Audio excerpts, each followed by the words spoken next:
पूरे social media पर यहूदियों की सुर्ख गाय और हैकल सुलेमानी थर्ड टेंपल की तामीर के हवाले से बाज़गश सुनाई दे रही है। मुतअद्दिद बार मुझे भी मैसेजेस मौसूल हुए कि इस बारे में बात कीजिए, जिसके बारे में कुछ जो एक्सट्रीमिस्ट यहूदी हैं, जिसे आप मुतशद्दिद कह सकते हैं, उनका अकीदा ये है कि वो जो ख़ास मखसूस किस्म की गाय है, सुर्ख गाय, जिसके बारे में सूरह बकरा में हुक्म दिया गया था बनी इसराइल को कि कुर्बान करो, वो गाय इनको मिल गई है। जिसके बारे में उनका अकीदा ये है कि उस गाय को ये एक जैतून वादी उसके पहाड़ पर ज़िबा करेंगे।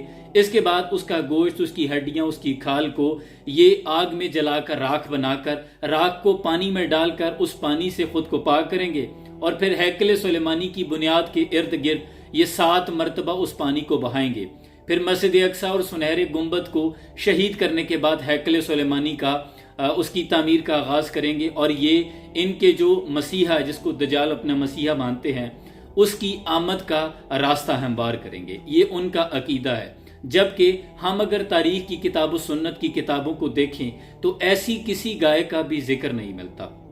अगर आप तारीख का मुताला करें, नीस इनकी जो तुरात किताब है उसमें भी ऐसी किसी गाय का जिक्र नहीं मिलता। पता तुरात की कुछ शुरुआत में इस खुद साख्ता कहानी का जिक्र जरूर मिलता है, लेकिन तारीखदान अगर तुरात को ही मुहर्रिफ शुदा कहते हैं तो उसकी शुरुआत पर यकीन क्यों कर मुमकिन हो सकता है। अलबत्ता माजी में पहले भी इस तरह की मुतअद्दिद बार प्रोपोगंडा, इस तरह की खबरें, इस तरह की बाज़गश सुनाई दी गई है कि यहूदियों में कुछ जो मुतशद्दिद ज़हन वाले हैं, जो एक्सट्रीमिस्ट यूनी हैं, वो जो इंतहाई इस्लाम दुश्मन है, इस तरह के प्रोपोगंडा वो पहले भी करते रहे हैं कि हमें हमारी मतलूबा गाय मिल गई है। बाद में खुद यहूदियों ने इस खबर की तरदीद कर दी थी और अचानक से फिर 2000 साल से जिस गाय की वो मुतलाशी थे, अब उनको फिर मिल गई है और खबरें हैं कि वो उसकी कुर्बानी करने जा रहे हैं, जिसके बाद वो हैकल सुलेमानी की तामीर करेंगे। जबकि ऐसा कोई जिक्र नहीं मिलता। ये खुराफाती कहानी और खुद साख्ता कहानियां हैं। इन मनगढ़ंत कहानियों पर एक मुसलमान का अकीदा और ईमान नहीं होना चाहिए, जबकि हमारा इस पर ईमान ज़रूर है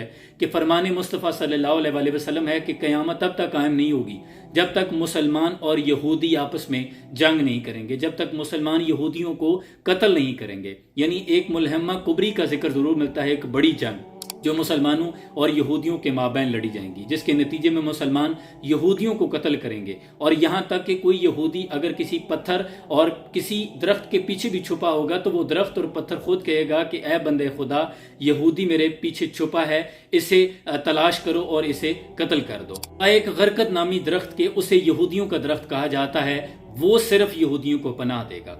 इसके सिवा कोई दरख्त, कोई पत्थर भी यहूदियों को पनाह नहीं देगा।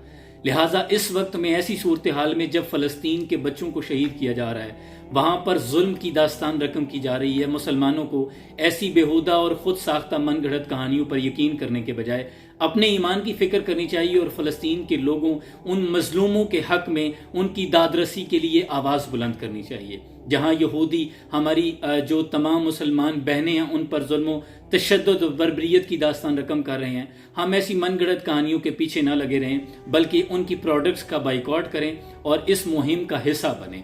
जितना हो सकता है उन मजलूमों के हक़ में आवाज़ को बुलंद करें। तावील का फंदा कोई सयाद लगा दे, ये शाख नशेमन से उतरता है बहुत जल्द। हज़रत इकबाल कहते हैं कोई नई मनगढ़ंत बात, नई बात सुना दे तो मुसलमान जो पहले ही शाख नशेमन पे बैठा हुआ है, ये अपना नशेमन छोड़कर फट से उस जो ट्रैप है उसका हिस्सा बन जाता है। तो लिहाजा हमें इस तरह के ट्रैप और इस तरह के प्रोपोगंडे का हिस्सा नहीं बनना चाहिए। सलाम पहुँचे।